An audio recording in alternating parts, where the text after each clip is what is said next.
Hey everyone, today I want to talk about subtle compulsions and avoidance behaviors again, since I get requested to do this video a lot, especially on the coaching calls, because I got a lot of the questions that sound like, how do I know if this is a compulsion or this is an avoidance behavior? How do I distinguish between the two?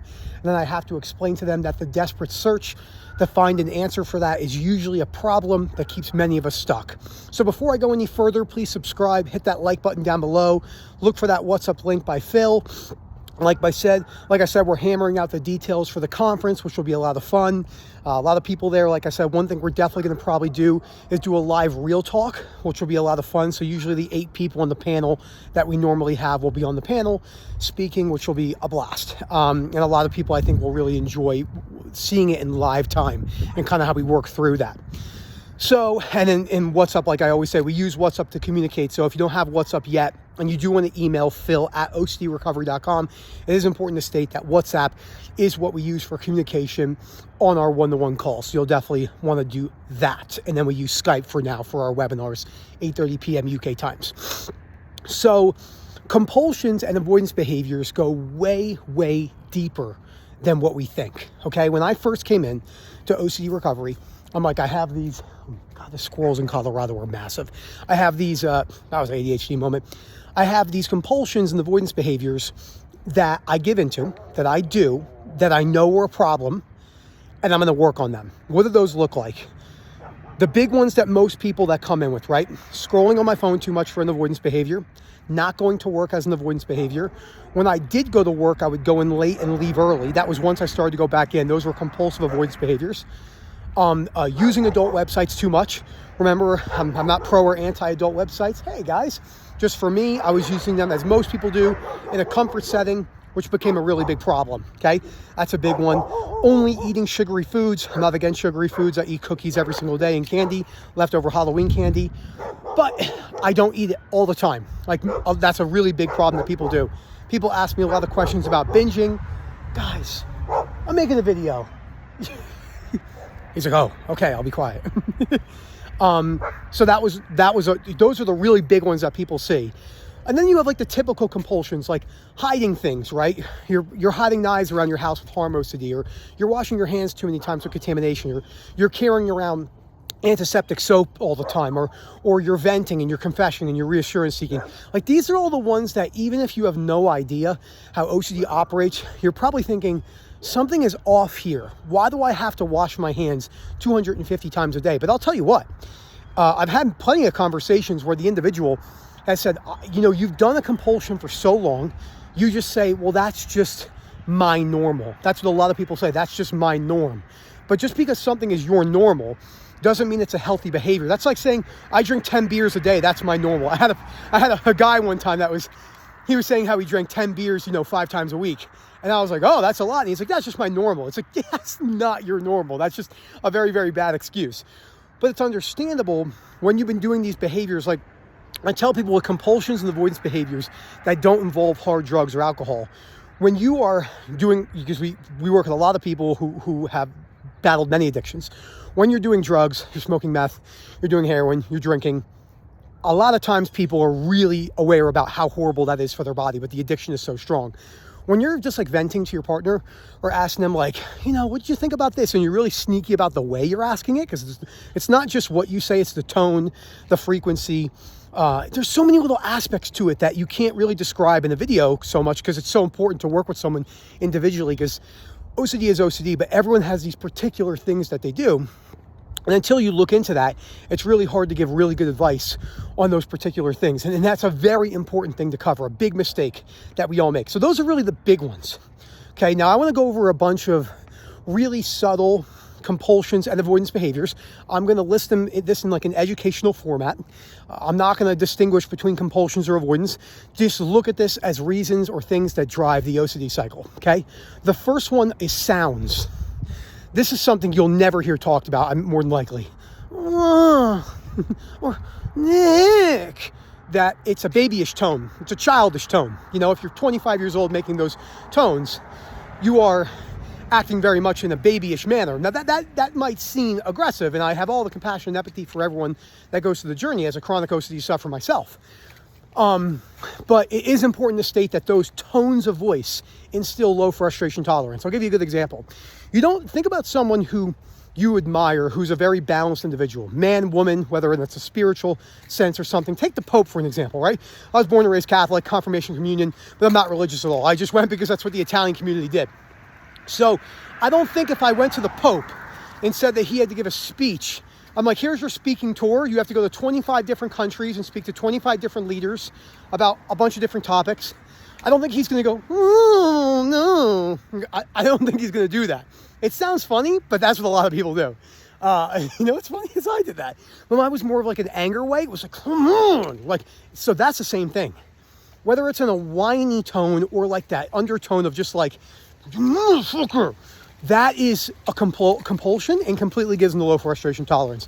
Now, on the other side of the tones are the statements. It's so hard. We know it's hard. We understand it's hard, okay? That doesn't solve anything. Your whole goal needs to be based around how do I become more proactive regarding wearing sensations, guilt, shame, anger, DPDR, groinal responses, all the anxiety sensations, rejection sensations, disconnection sensations, existential twists, sensory motor twists. How do I wear those? As the famous quote goes, if you can endure it and stop complaining. Now, I know this might be a little straightforward and hard fast in certain ways, but it's important for many sufferers to hear this. Hello. But super moms over there running with you're going for a run with the stroller, super mom. But that is a massive thing. Like, oh, it's too hard and I can't do it, or we already talked about this. It's a redundant statement that provides no value. It's like walking outside right now and saying, it's light outside. Yes, I'm completely aware of that. It adds no value to the conversation. And I don't mean to be so hard about that, but these are really things that are holding you back. So trying your best to this, oh, by the way, everything we're talking about, these compulsions and avoidance behaviors and changing these habits, comes from wearing the urge to perform the bad behavior. The entire thing. It's all of this, what this is based around. So important to realize that. Okay, other subtle compulsions. Let's go into the reassurance / venting / confession categories. We all know, am I going to recover? Am I a bad person? Am I this person? Am I a killer? Am I a pedo? All the statements, okay? So that's only a piece of it. Another piece of it is how you're asking it, at what frequency and what tone, over and over and over and over again. So, like, I'll give you some subtle ones with ROCD. You might not say, do you love me, over and over again, but you'll be like, yeah, how did you like the dinner? How'd you feel about the dinner, like our anniversary dinner? You're sneaking for information. OCD sufferers are they're like Navy SEALs on a mission out to get the target, or like an elite special ops force in any country. They're on a mission and they have to have this objective, and they're going to be so sneaky. They have like night vision, and they're like going around and they're sneaking through tunnels, and they're going to get their objective no matter what it takes, no matter the sacrifice, they're going to get it.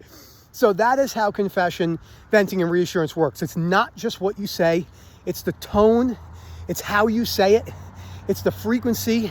It's like knowing when your partner is more susceptible to give you the information. That's another big one too. Like, I knew that when I was, that's not the right word. When I was saying I didn't want to be here anymore, I would say I want to kill myself over and over and over again. When I would say those things, I knew that Erica was so scared that she would give me the answers I was looking for. So she would constantly be like, you're okay, babe, you're okay. Because naturally and innately as a human, when someone tells you they're going to kill themselves, most people are like, oh my God, are you okay? What help do you need? And they're trying their best to get to a place to where they're giving you the best advice they can. I'm like driving past all these cars, dropping people off at school. When someone says they want to kill themselves, you're like, what the fuck's going on over here? So, of course, there has to be a lawnmower coming up, so I have to cross the street. Anyway, so that's a big one too, okay? So those tones and frequencies and everything like that, those are massive ones that people give into. Okay, so what are some other subtle reassurance behaviors? Let's go to the workplace. Okay, there's the obvious, not going to work. That's an obvious one, right? You're not going to work. The other obvious is you're leaving work early, right? That's another big one. So you're leaving work early. I'm going to talk a little bit louder over the lawnmower. So you're leaving work early. And then after that, you are going in late, okay? So those are like the really, really, really, really big ones that people are doing, okay? On top of that, there's subtler ones underneath. These are all ones I've had to recommend to people along the way. You're bringing your phone with you into work at all times, okay? I had a girl one time, she'll probably watch this and laugh if she still watches our videos. She's like, I have to have my phone on me at all times because I know the physical comfort of knowing my phone is on me to text my husband. I'm like, nope, no phone. You use your phone for work? No, I have a work phone. Leave your phone in the car, all work, all day. Freak out, panic attacks, meltdown mode, okay? Scrolling on Instagram and Facebook and stuff. It's not that you can never go on social media at the workplace, but you definitely want to have an awareness, not an absolute set boundary of like, this is how much I should use this, but you at least want to be aware of how much you are using it. That's a really, really important thing. You know, and you hear the excuses, right? Well, I had a 3-hour gap during my day. That's a very bad excuse. That's not going to add anything to your life. And I have fallen into the pitfalls of scrolling myself because I'm a human, right? But I was on the phone with someone the other day and they asked me, how much do you think you scroll a day, truly? I said, a long day, 15 minutes, like different breaks spread out, maybe sometimes 20. If I get stuck down I've been getting stuck down the Red Bull rabbit holes of like these mountain bike people in the middle of Utah dropping off like 70-foot cliffs.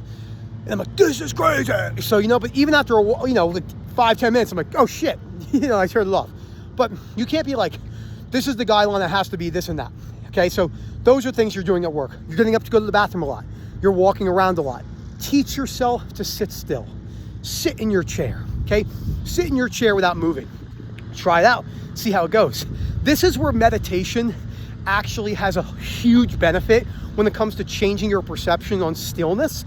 So again, like I always say, the biggest problem with meditation regarding OCD and anxiety recovery in people in life is they think meditation is going to change them and they go, I have to get away, I have to get away. But as Cicero said, a Roman statesman, you follow yourself. So if you're like, I need a vacation, I have to get away, right when you come back, it's going to be the same thing. Most people are using meditation more than likely in a completely incorrect way for what it actually is designed to do, to teach stillness and have you better feel discomfort, and then that correlates with better problem-solving skills because you're allowing your emotions to fester without needing an answer. And that's where that really comes in. So you could practice some of these techniques at work in a non-compulsive way. But getting up a lot, arguing with coworkers about politics, money, and religion. Look, it's going to happen, right? You work in an office. You're going to be around people. It's going to happen, but you don't have to engage, okay? I just simply lie, and I think it's great. So when people ask me, you might be somewhere and someone's like, do you believe in God? I say yes, even though I don't. Because there's no point in going down that I don't know this person, and most people are not ready to hear that, and they're just going to tell me why I'm wrong, right? Which is totally fine. So, or another thing too, is when people ask me my political opinion, right? This is another big one I do. Let's say I'm talking to someone who has a really strong opinion on the left or the right. I just agree with them because there's no point. Like, and people are like, that's the ultimate betrayal of your soul. You hear those like really like demeaning, self-berating tones. Hey, buddy, I see you again. Hey, bud. As much as I love Jordan Peterson's very bad at that. He can't say something like, yeah, that's not really a good situation. He has to say, this is a hellish landscape of the betrayal of the deepest, darkest souls of your humanity. And it's like, all right, I see where you're coming from, but I didn't know you were a poet. So, and I respect Jordan Peterson immensely. And many of his writings, because I've read his not his first book, Math for Meaning, but his other ones. I've taken great things from him, but overall, that tone is what gets people into trouble. And that's what people use when they're talking to people at the workplace. They're constantly using that, like, I have to show you why you're wrong and why I'm right, etc., etc. So that's another big subtle compulsion, all this that people are getting into, okay? The last thing I want to talk about, because there's so many, I'll have to make like a part 2, 3, 4, 5 in this. What's another really subtle one that people are doing? Let's talk about things that I see on calls and things that people do when they're probably working with a coach or a therapist or a pastor or a priest or a rabbi or whoever it is they're working with, is that people go into situations ready to argue. They're ready to defend a point. And that's not inherently bad. you can hold strong points, but you more than likely want to be open to what everyone is saying. So when people come in the calls, because there's so much bad information on OCD and anxiety, like so much, there's people out there with millions and millions and millions of followers with facilities all over the world that give no good information about anxiety. And I've read some of their books, like none, zero, it's all fear, and maybe not none, but it's as close to none as you can get, like all about like avoiding caffeine and being careful with alcohol, and you need to take back your stress levels. And it's like everything they say is the opposite of what's needed. You have to build your frustration tolerance. So when people come on calls and they bring things up, you're coming in to see us, hopefully with the hopes that we've done what you're looking to do. But then people come in fight mode. It's a natural human reaction. You're coming in defensive. So you might say to me, hey, I've been doing this emotional tapping technique, or hey, I've been doing this yoga, meditation, mindfulness to get rid of my sensations. And I have to explain to them why that's a good thing for a life skill, and why they might want to drop it for a while because it plays into their OCD from needing to get rid of their emotions. Then they freak out, then they yell and they scream and they get really angry. And this was, by the way, this was Nick. This is me. I did this a lot. So it took me a really long time. That's why I'm so good with, when I'm on a conversation with someone and they're just stuck, right? We're stuck. And I'm not saying it's you, and I'm not a religious person, but, the quote as it goes, forgive the sinner, but not the sin, etc. It's the same thing. We accept the human, but we can dislike the behavior and hold a firm, assertive stance that like, hey, it's probably not a good idea that you yell at me or it's this and that. And not everyone does that, but people get upset because they've been told these things forever. Caffeine's a big one. The biggest three things where people have a compulsive behavior to argue or put down is caffeine, alcohol if they've never struggled with it. Because I ask people, and you can make whatever decisions, I just make recommendations. I say, you ever been an alcoholic? No. So you've never drank like 10, 12 beers a day? You drank all day, all the time? No. Okay, how often do you drink? Like a beer or two a month. Okay, cool. I want to have a couple glasses of wine a night. Just see how you feel. I can't do it. I'm afraid I'm going to lose control, blah, blah, blah.